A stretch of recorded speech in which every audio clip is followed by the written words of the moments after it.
आज हम करने वाले हैं इलेक्ट्रोकेमिस्ट्री चैप्टर के एनसीईआरटी एक्सरसाइज के कुछ न्यूमेरिकल्स, कुछ क्वेश्चंस, ऐसे न्यूमेरिकल्स जो डिफरेंट बोर्ड एग्जाम्स में आए हुए हैं। उनमें से कुछ न्यूमेरिकल्स देखते हैं। फर्स्ट न्यूमेरिकल है the cell in which the following reaction occurs. आपको रिएक्शन दे रखी है और उसका आपको standard EMF of the cell दिया हुआ है। आपने standard Gibbs free energy calculate करनी है एंड इक्विलिब्रियम कांस्टेंट नोट करना है, कैलकुलेट करना है।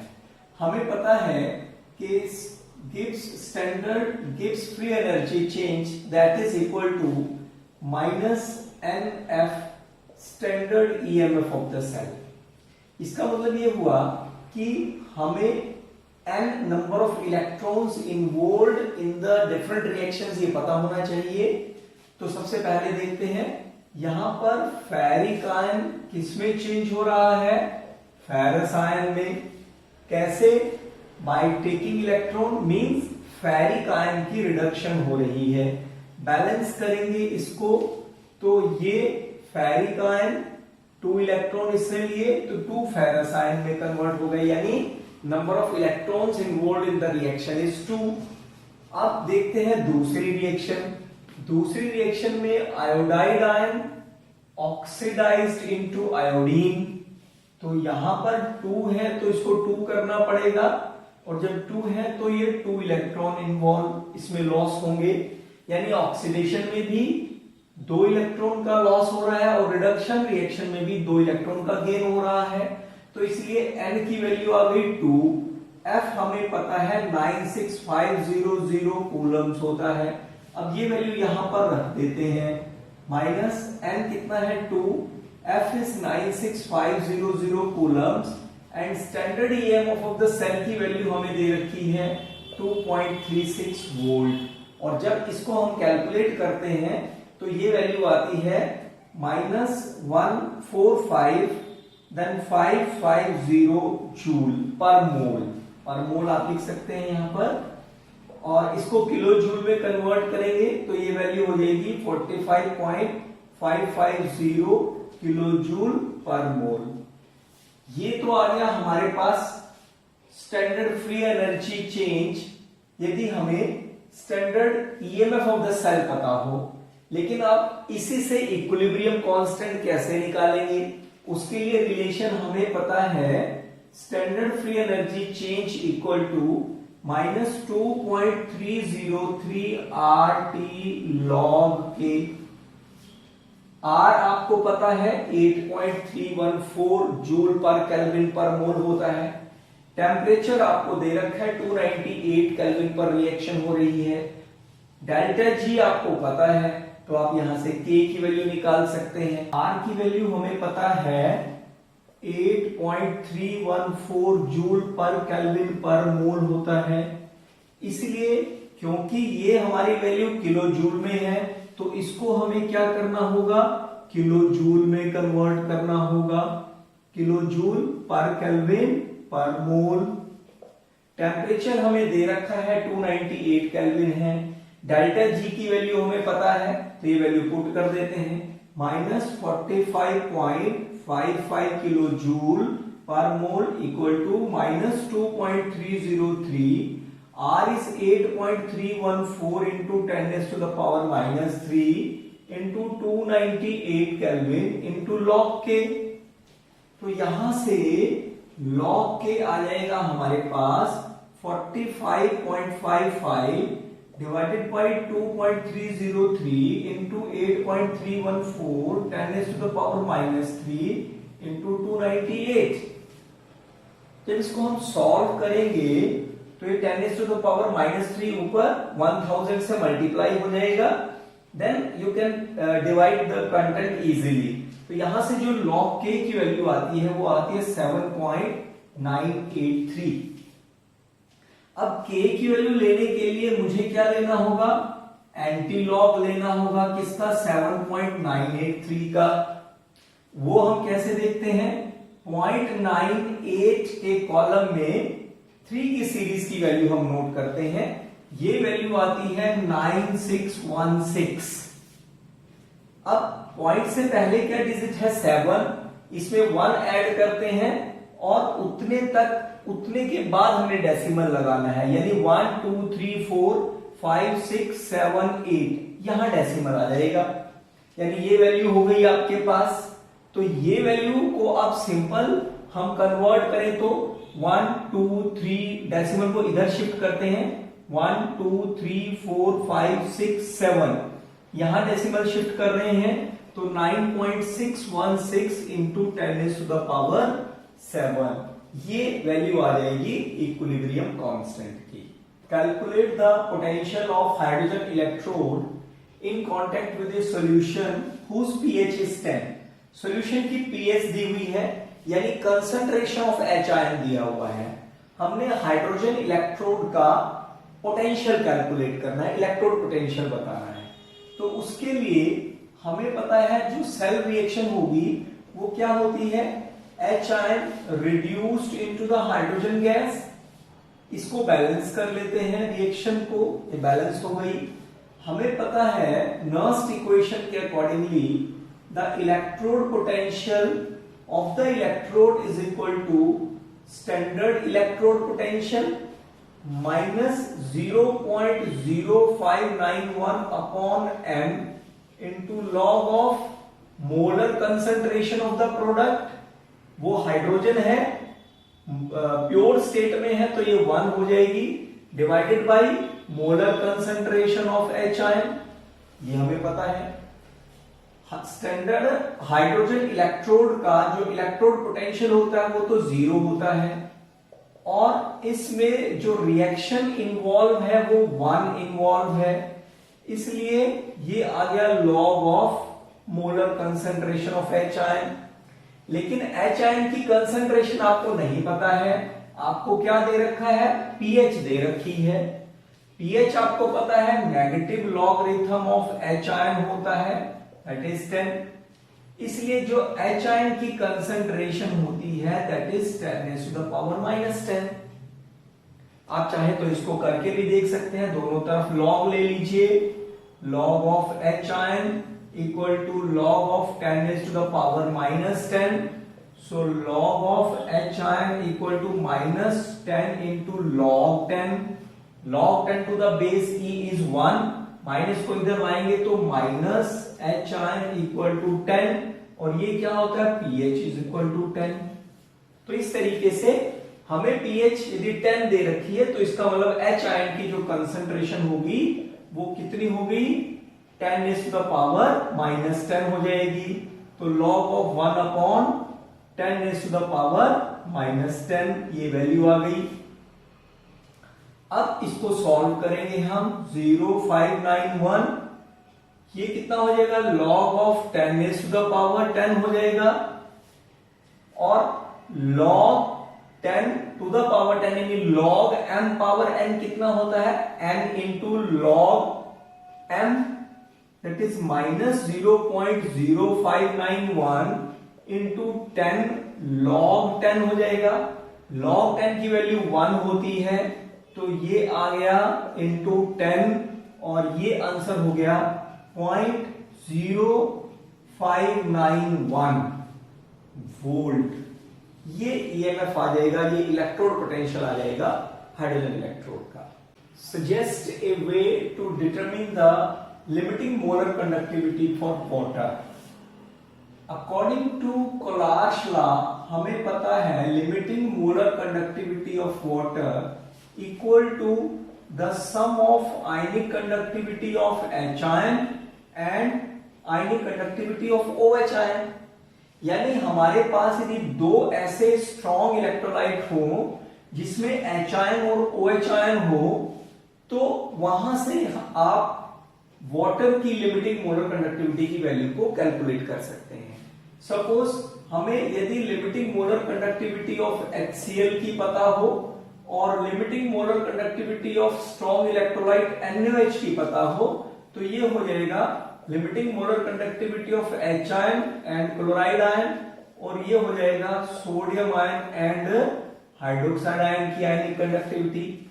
अब इन दोनों को सम करने से मेरे पास आयनिक कंडक्टिविटी ऑफ H आयन और OH आयन तो होगा, लेकिन साथ में एक्स्ट्रा आयनिक कंडक्टिविटी सोडियम आयन और क्लोराइड आयन की होगी।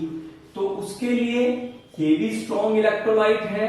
यदि इसकी भी आयनिक कंडक्टिविटी लिमिटिंग मोलर कंडक्टिविटी की वैल्यू यदि मुझे पता हो तो हम क्या करेंगे, 1 और 2 की limiting molar conductivity of strong electrolytes की वैल्यू को ऐड करके उसमें से स्ट्रॉन्ग इलेक्ट्रोलाइट NaCl की लिमिटिंग मोलर कंडक्टिविटी की वैल्यू को सब्ट्रैक्ट कर देंगे। यानी जो हमें वाटर की लिमिटिंग मोलर कंडक्टिविटी की वैल्यू होगी वो कैसे मिलेगी, the sum of limiting molar conductivity of HCl and limiting molar conductivity of NaOH minus limiting molar conductivity of NaCl। Next equation का एक न्यूमेरिकल और देखते हैं।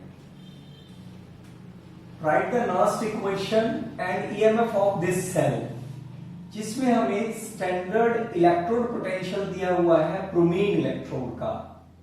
अब यहां पर इसको सॉल्व करने के लिए सबसे पहले हमें हाफ रिएक्शंस लिखनी होंगी। देखिए यहां पर ब्रोमीन इलेक्ट्रोड पर जिसमें प्लैटिनम इलेक्ट्रोड को यूज किया गया है, यहां पर ऑक्सीडेशन हो रही है। तो ऑक्सीडेशन होती है लॉस ऑफ इलेक्ट्रॉन, इसलिए सेल रिएक्शन क्या होगी, bromide ion changes into bromine. Reaction ये हो जाएगी, दिस इज ऑक्सीडेशन। इसका हमें ये क्या दिया हुआ है, रिडक्शन पोटेंशियल या ऑक्सीडेशन। यहां पर हमें दिया हुआ है bromine changes into bromide ion, so ये हमें रिडक्शन पोटेंशियल दिया हुआ है। अब दूसरे हाफ सेल में क्या होता है, रिडक्शन हो रही है। रिडक्शन में जो H आयन है वो रिड्यूस कर रहे हैं हाइड्रोजन गैस में, और यहां पर भी 2 इलेक्ट्रॉन यूज हो रहे हैं, तो हाइड्रोजन में कन्वर्ट हो रही है हाइड्रोजन गैस में। यहां पर स्टैंडर्ड हाइड्रोजन इलेक्ट्रोड का इलेक्ट्रोड पोटेंशियल होता है 0।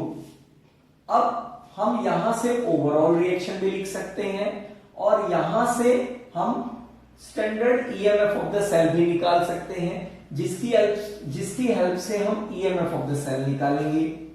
EMF ऑफ द सेल क्या हो जाएगा, standard EMF of the cell, और standard EMF of the cell होता है electrode potential of the right half cell.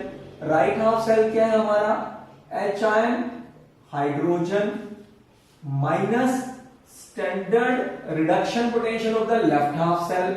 Left half cell का रिडक्शन पोटेंशियल है bromine changes to bromide ion minus 0.0591 upon 2, क्योंकि number of electrons involved in both the reaction is 2, and log of molar concentration of the product. यदि हम इसकी overall reaction लिखें, overall reaction क्या आएगी, bromide ion plus 2H ion gives, ये electron से electron cancel हो गए, bromine plus hydrogen gas. So reaction क्या हो जाएगी, यहां से इसको कंप्लीट करते हैं, log of molar concentration of bromine and molar concentration of H2, दोनों प्योर स्टेट में है, तो मोलर कंसंट्रेशन इनकी कितनी हो जाएगी, 1 हो जाएगी, divided by molar concentration of the reactants, यानी ब्रोमाइड आयन की कंसंट्रेशन स्क्वायर कर देंगे, और H आयन की कंसंट्रेशन ये भी स्क्वायर हो जाएगी। अब वैल्यू पुट कर देते हैं। स्टैंडर्ड हाइड्रोजन इलेक्ट्रोड का इलेक्ट्रोड पोटेंशियल 0 होता है, माइनस ब्रोमीन का हमें रिडक्शन पोटेंशियल दे रखा है 1.08 minus 0.0591 upon 2 into log of bromide ion की कंसंट्रेशन हमें दे रखी है 0.01 स्क्वायर, और H आयन की कंसंट्रेशन है 0.03 स्क्वायर। इसको सॉल्व कर लेते हैं, minus 1.08 minus 0.0295 into log of, ये हो जाएगा 0.0001 यानी 1 इंटू 10⁻⁻⁻4 और ये हो जाएगा 9 इंटू 10⁻⁻4।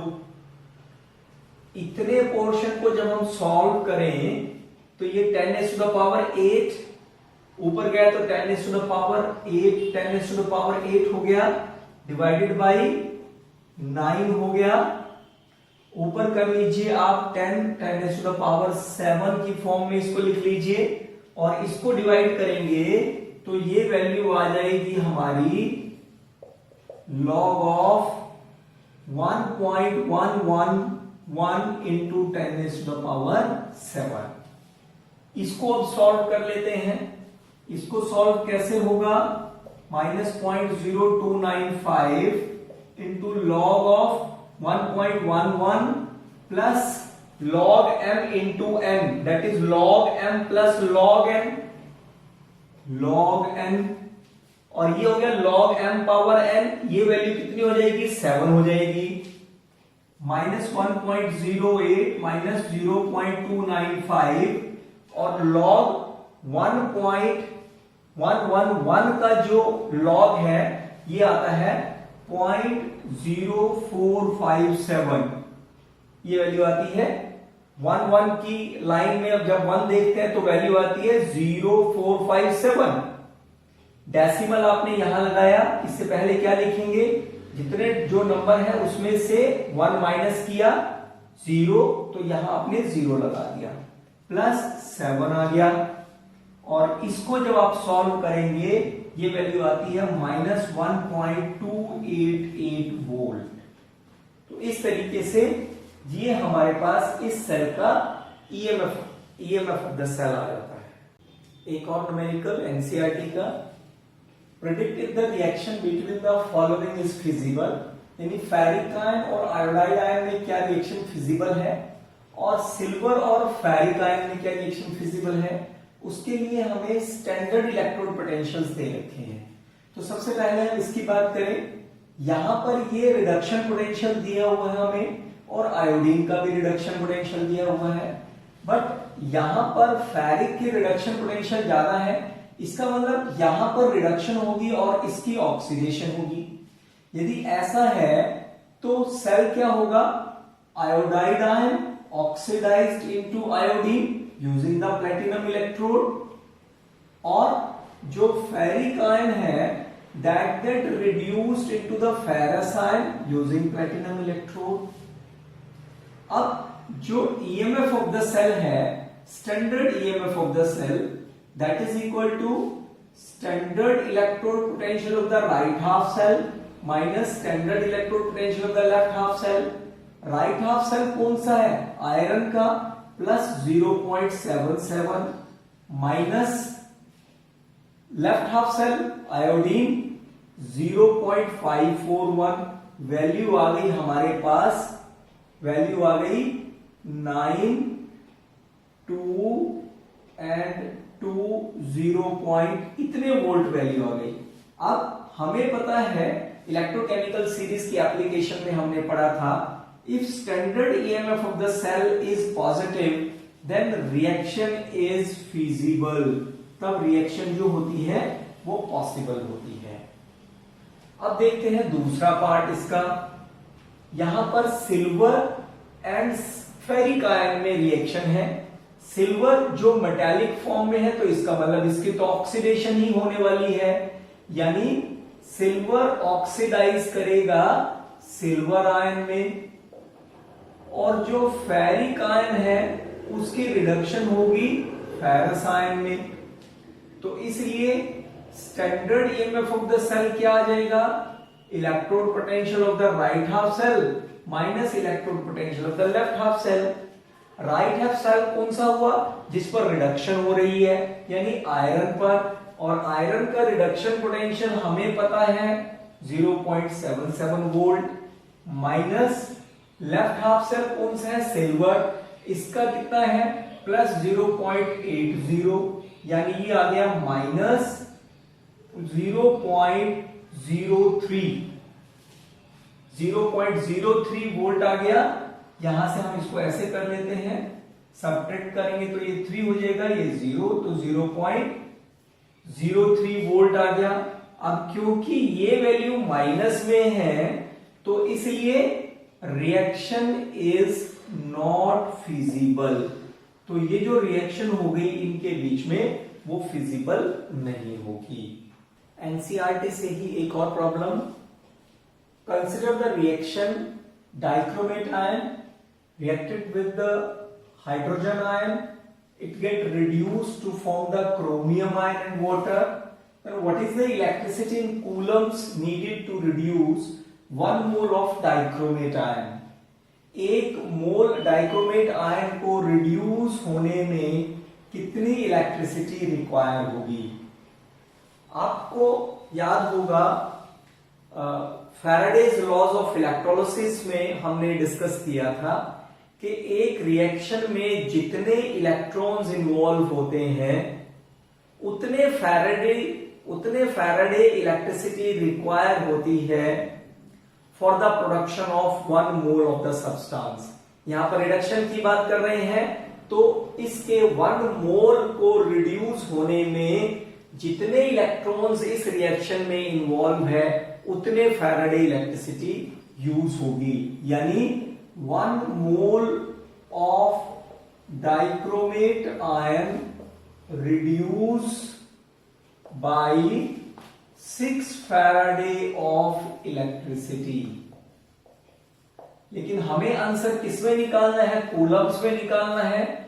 1 फैराडे होता है 96500 कूलम्स, तो यहां पर फिर आंसर आ जाएगा 957 इतने कूलम्स आंसर आ जाएगा। तो इस तरीके से बच्चों ये थे कुछ एनसीईआरटी बेस्ड न्यूमेरिकल्स जो पिछले कुछ बोर्ड एग्जाम्स में देखे गए हैं। इसके साथ के एनसीईआरटी की एक्सरसाइज आप और घर पर ट्राई कीजिए। Thank you.